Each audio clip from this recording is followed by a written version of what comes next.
Muhammad Ali was born Cassius Marcellus Clay Jr. on the 17th of January 1942 in Louisville, Kentucky. He and his father were named after a white farmer and abolitionist, Cassius Marcellus Clay, who emancipated 40 people previously enslaved by his father. As a fighter, Clay became a member of the Nation of Islam alongside Malcolm X and had his name changed to Muhammad Ali by his mentor Elijah Muhammad on the 6th of March 1964. When his bike was stolen, Clay went to the police. The officer was a boxing trainer and suggested the 12-year-old learn to fight, so he joined the gym. 6 weeks later, Clay won his first boxing match. By 22, Ali was the world heavyweight champion, defeating the reigning champion Sonny Liston. It was in this fight that Clay famously promised to float like a butterfly and sting like a bee. He would soon become internationally renowned for his fast footwork and powerful punches.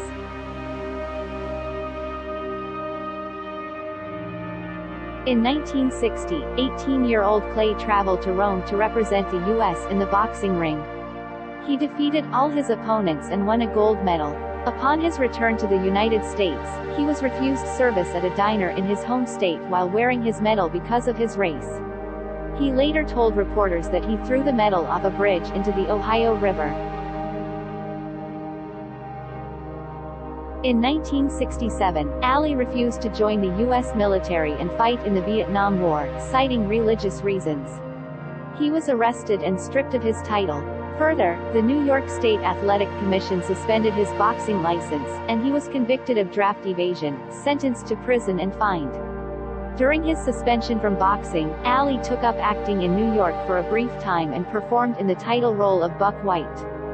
He appealed his conviction, and in 1970, the New York State Supreme Court ordered his boxing license to be reinstated. The U.S. Supreme Court would go on to overturn the entirety of Ali's conviction in 1971.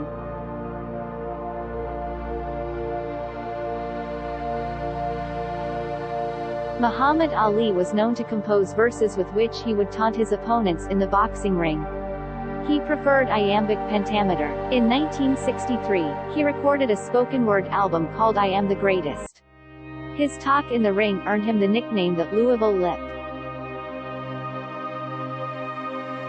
Throughout his career, Ali defeated many fighters like Sonny Liston, George Foreman, Jerry Quarry and Joe Frazier.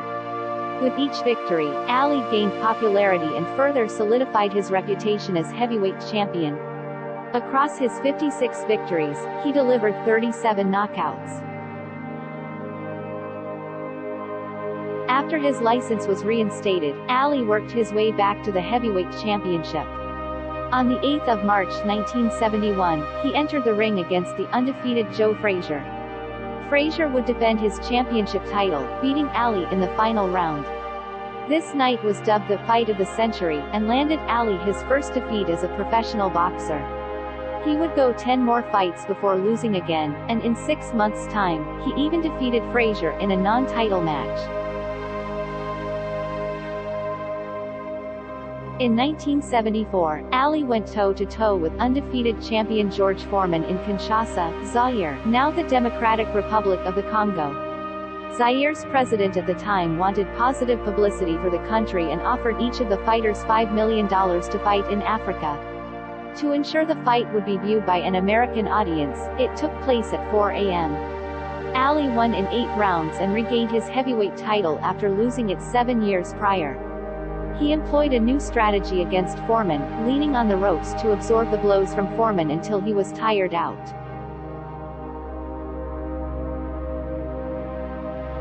Ali won the heavyweight title 3 times in his career. First, he beat Sonny Liston in 1964. Upon his return to boxing, he defeated George Foreman in 1974. For the third chance at the title, Ali defeated Leon Spinks in 1978 after losing his title to him just 7 months earlier. This victory meant he was the first boxer in history to win the title 3 times.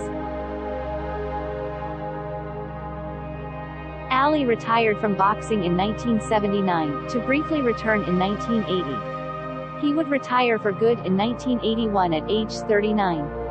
At age 42, he was diagnosed with Parkinson's disease after showing signs of slurred speech and slowness. Nonetheless, he still made public appearances and traveled around the world for humanitarian and charitable causes. In 2005, he was awarded the Presidential Medal of Freedom. He died of septic shock as the result of a respiratory illness in 2016.